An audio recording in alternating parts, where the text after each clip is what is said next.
Cette histoire est la vôtre. Et vous allez en écrire les lignes. Le parcours de l'UTMB est un parcours qui est tellement magique, rien qu'en parler, j'ai de l'émotion dans la voix. Non, pas du tout. C'est pas du tout un cadeau. C'est un moment qui est très pénible, qui dure une semaine. C'est plutôt, ah mince, il y a l'UTMB. On voit les coureurs qui arrivent. Ils sont fatigués, ils sont en train de pleurer, ils sont couverts de boue, de sang. C'est un rêve de gosse, donc j'ai toujours suivi les éditions depuis que je suis petit. Ils s'appellent Anna et Marco. J'ai toujours détesté courir. Partagez avec eux la préparation de leur UTMB 2024. C'est une expérience hors norme qui est à la limite de ce que l'humain est capable de faire en fait. Toujours plus ultra, une aventure sonore sur les versants de l'UTMB. Épisode 1. L'ultra défi.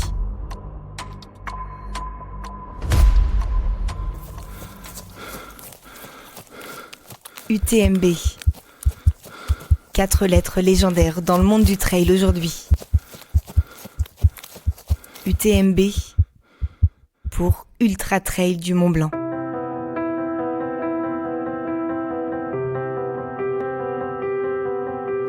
Pour moi, c'est un rêve de gosse, donc j'ai toujours suivi les éditions depuis que je suis petit. Lui, c'est Marco Perche. Je suis originaire donc de Savoie, donc pas très loin de Chamonix, et c'est mon premier UTMB. UTMB Mont Blanc 2024. Amateur de sport et de génépi, comme il se décrit avec humour sur son profil Instagram, c'est la toute première information que je recueille de ce jeune trailer. Aujourd'hui, le plus long que j'ai fait, c'est 110. Donc c'est quand même 62 plus l'UTMB, donc c'est pas négligeable. Pas négligeable, c'est le moins qu'on puisse dire. Parce qu'ici, on parle bien de kilomètres. Pour mettre un peu de contexte, il faut différencier la course à pied du trail.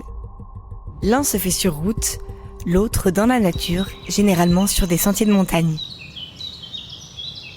Pour ce qui est de l'ultra trail, la différence se joue sur les distances. Sur route, 42 km, c'est un marathon. Ça représente déjà une très belle performance en course à pied. On commence à parler d'ultra trail lorsqu'on dépasse les 80 km de parcours sur des sentiers de montagne. Et l'UTMB, c'est 171 km à travers 3 pays. C'est quand même le toit de l'Europe et on fait le tour de cet énorme massif qui est le massif du Mont Blanc. Donc je pense que le parcours il est juste grandiose et il attire beaucoup. C'est vraiment une finalité, je pense, pour tout trailer. Tous les plus grands athlètes viennent sur cet événement et finalement on sent vraiment c'est électrique à Chamonix une semaine avant. On est prêt, je crois, pour voir un fabuleux battle. Mais derrière les athlètes médiatisés du trail, il y a une autre histoire. Ce sont ces milliers de coureuses et de coureurs plus ou moins entraînés qui viennent de partout chaque année avec leur propre raison de se lancer dans ce défi surhumain. Mais qui sont ces anonymes ? Pourquoi cette course est-elle devenue légendaire ? Ah mais combien je vous dois ? Curieusement, ce n'est pas sur un sentier de montagne que j'obtiens mes premières réponses. J'ai commencé à assembler les pièces du puzzle UTMB en franchissant la porte d'un café du centre-ville de Chamonix. Je m'appelle Anna et j'habite à Chamonix maintenant depuis 2013, je crois. Et puis, ouais, je cours.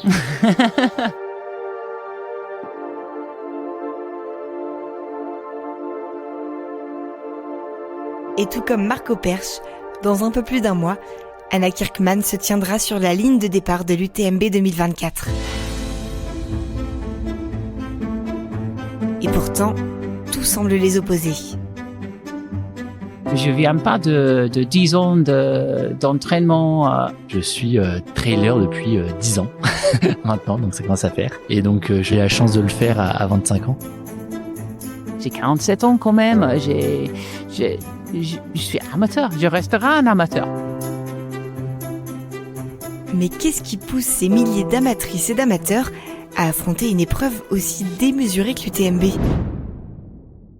C'est vraiment bizarre parce que moi qui a toujours détesté courir, je m'ai jamais imaginé que je vais faire les mêmes choses au même temps que des top élites, que des super coureurs et coureuses bien connus. Mais là, on va tous prendre la ligne de départ ensemble parce qu'à l'UTMB, tout le monde départ au même temps. Oui, bien sûr que les élites, ils sont devant la ligne et nous, on est quelques milliers de personnes derrière. C'est juste magique. Ça fait partie de l'UTMB qu'on puisse être un vrai amateur qui n'a pas fait assez d'entraînement, qui va à peine finir ou va pas finir dans les 46 heures et demie. Ah oui, j'oubliais. Le Tour du Mont Blanc, c'est un itinéraire qui attire plus de 20 000 randonneuses et randonneurs chaque été. Un parcours qui met en moyenne 8 jours et demi à boucler en marchant. Mais lorsqu'on participe à l'UTMB, il faut faire cette boucle en moins de 46 heures. On voit les coureurs qui arrivent dans tous les états, avec toutes les émotions. Ils sont fatigués, ils sont en train de pleurer, ils sont couverts de boue, de sang, je sais pas quoi. Et de voir toutes les émotions dans les yeux quand ils passent devant tous les bars, etc. Ça m'a vraiment pris au cœur. Et je me suis dit, wow, il faut que je m'implique dans ce truc. Je veux faire partie de ça. Il y a quelque chose qui est très vrai que tu découvres quand tu fais des sports un peu extrêmes, entre guillemets. Dans le sens, quand je dis extrême, c'est que tu vas puiser très très loin dans le mental ou dans le physique.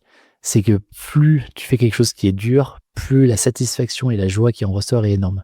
Et en fait, c'est un peu comme une drogue, mais t'apprends que plus tu vas forcer loin, plus tu seras très heureux après. Et finalement, c'est ce qui fait qu'on a envie d'y retourner. C'est que c'est super dur sur le moment, on arrive en pleurs, des fois en sang, on se dit mais plus jamais, et finalement le pic d'adrénaline est tellement gros après qu'on se dit non mais je veux revivre ça. Qu'est-ce qu'on peut faire si on est dans un tel état qu'on n'arrive même pas à avancer un pas à l'autre? Comment on va surmonter ça pour continuer quand même? C'est une énorme curiosité. Je ne sais pas vous, mais je commence à partager la curiosité d'Anna. J'ai besoin de comprendre. C'est donc à ce moment précis que je décide de suivre Anna Kirkman et Marco Persch pendant leur dernier mois de préparation à l'UTMB. Avec un objectif, comprendre tout ce que renferment ces 4 lettres. C'est donc en toute logique que je décide de rester un peu plus longtemps à Chamonix, la ville de départ et d'arrivée de cette course. Là où l'UTMB a été imaginé. Personne n'y croyait parce que c'était un truc un peu dingue, faire le tour de cette montagne, 155 km. À l'époque, je crois que c'était 8000 ou 9000 mètres de dénivelé positif. Ça doit être ça, parce que je me souviens qu'on s'était dit, tiens, ça fait l'Everest en cumulé. Donc... Et l'Everest, Catherine Poletti, l'une des créatrices de l'UTMB, semble l'avoir gravi depuis l'organisation de la première édition. On se retrouve à l'arrivée dans un jour ou 2 jours pour certains. Bonne course à tous. Chaussures de la marque Oka au pied pour elle, t-shirt à l'effigie de l'UTMB pour Michel Poletti, son mari. En juillet 2024, le couple fondateur de l'événement m'ouvre la porte de leur deuxième demeure. La maison UTMB.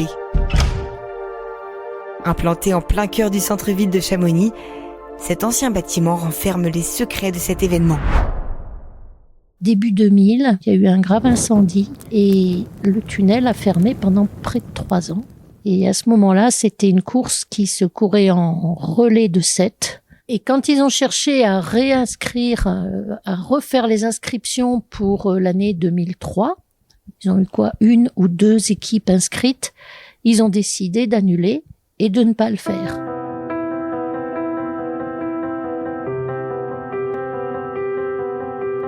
Le président du CMBM c'est Chamonix-Mont-Blanc Marathon, et en fait c'était le club de course à pied qui était affilié au club des sports. Ce président René Bachelard était tellement en colère qu'au bout d'un moment, Michel lui a dit « Attends, on fait une réunion et on voit ce qu'on peut faire, mais arrête de m'accrocher dans la rue juste pour m'exprimer ta colère, etc. On peut rien faire comme ça. »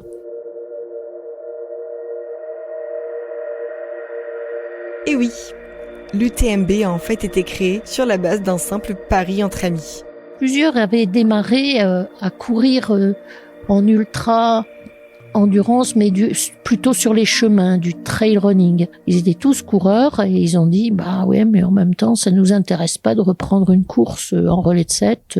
Non, nous, on veut le faire, mais en une seule étape. Enfin, en un seul tour, on démarre le chronomètre à Chamonix, on le termine à Chamonix, c'est en individuel. En plus, on passe par les chemins et on passe pas par les parcours préalables qui étaient les plus courts possibles. Le tour ne faisait pas 172 km, il en faisait 155. Et c'est comme ça qu'est partie l'histoire. On a déjà fait la première et là, on s'est aperçu que il y avait le potentiel de faire quelque chose de vraiment bien et de vraiment marquant. C'est le plus gros événement, je pense, de trail dans le monde. Pour moi, c'est un peu une course de consécration. C'est vraiment sur la distance reine en plus.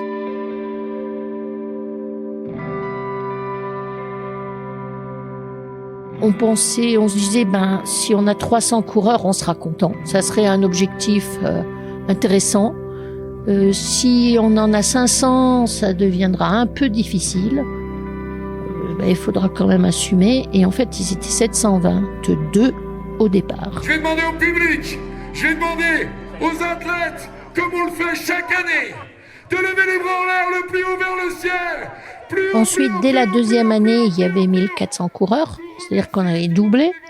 La troisième année, on s'était dit, on va mettre une limite à 2000 parce que ça nous paraissait raisonnable, d'une part, et parce que on voyait qu'il y avait 2000 coureurs sur le Grand Raid de la Réunion et que ça paraissait déjà beaucoup.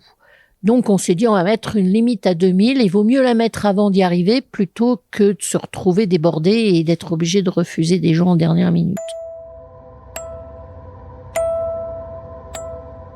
C'est un peu long comme processus parce qu'il faut avoir des points pour participer à l'UTMB. Donc c'est un processus qui est sur le long terme. On participe à des autres courses UTMB pour gagner des Running Stones. Moi j'ai choisi dans Crans-Montana du coup le Wildstrubel. C'est une course de 110 km, assez technique, parce que moi j'aime bien les terrains plutôt techniques. Et je m'y suis pris à 2 fois pour le réussir, donc j'ai fait une première fois où j'ai dû abandonner, à peu près à mi-parcours, à cause de blessures. Et donc la deuxième fois pour enfin parvenir à avoir mes running stones. Et donc l'émotion était décuplée, parce que plus c'est dur à réaliser comme objectif, plus la satisfaction qui en ressort est énorme. Et après, dès que je les ai eus, c'était de se mettre au tirage au sort. Et là, encore une fois, j'ai eu de la chance que moi, c'est la première année et j'étais pris direct. Mais il y en a qui patientent 5-6 ans avant d'être pris. Je me suis blessé au genou. Et les résultats de loterie, ils ont dit que « Ouais, vous avez gagné des places, vous allez courir l'UTMB cette année. » Et j'ai dit « Ah non, mais je peux pas, comment je fais... Mais je peux même pas marcher là, comment je vais... Non, je peux pas, ça va être... Oh, mais quelle catastrophe !» Ça met une petite pression. Je sais que j'avais la pression déjà en décembre de se dire mince, faut que je m'entraîne maintenant, j'ai plus le choix quoi. Je suis inscrit et puis maintenant il faut s'entraîner jusqu'à août. On s'en rend pas compte, mais c'est quelque chose qui impacte beaucoup ta vie parce que c'est des heures et des heures d'entraînement. Il faut aimer passer des heures et des heures en montagne. Donc ça, c'est on l'a ou on l'a pas et ça se travaille aussi. Et avoir quand même un mental qui est assez bon pour justement essayer de se challenger, de se dire ça peut passer, je vais peut-être aller avoir un peu mal pendant 3 heures puis après ça ira mieux. Il y a 2 semaines, j'ai fait une course qui a duré 16h30. Et les 8 dernières heures étaient le plus dur de ma vie. Vraiment, c'était horrible. J'ai détesté chaque minute parce que c'était tellement dur ce course. Le parcours, il était vraiment technique, raide, complexe. J'ai fait mal, j'ai retourné une cheville, j'avais les genoux en feu. C'était vraiment, il pleuvait des cordes, c'était des orages. J'étais épuisé, j'avais pas assez d'eau, j'avais tout ce qui pouvait vraiment faire mal dans une course. C'était là, mais je l'ai fini. Et depuis, les couleurs sont plus rayonnantes, la vie c'est plus belle, tout est plus facile. Maintenant, j'ai vraiment envie d'aller courir pendant 30 heures ou plus pour l'UTMB parce que pourquoi pas, c'est facile. Je pense que dans l'ultra trail, la première qualité, c'est de se dire est-ce que mon environnement me le permet? Est-ce que mon travail me permet ça? Est-ce que mon cercle d'amis est d'accord avec ça? Ma famille, ma copine est d'accord avec ça? Pour justement voir si je suis en bonne disposition pour réussir. Une fois qu'il y a ça, finalement, ça enlève toute la charge mentale de ce que ça peut apporter. Ça a pris une énorme place dans ma vie.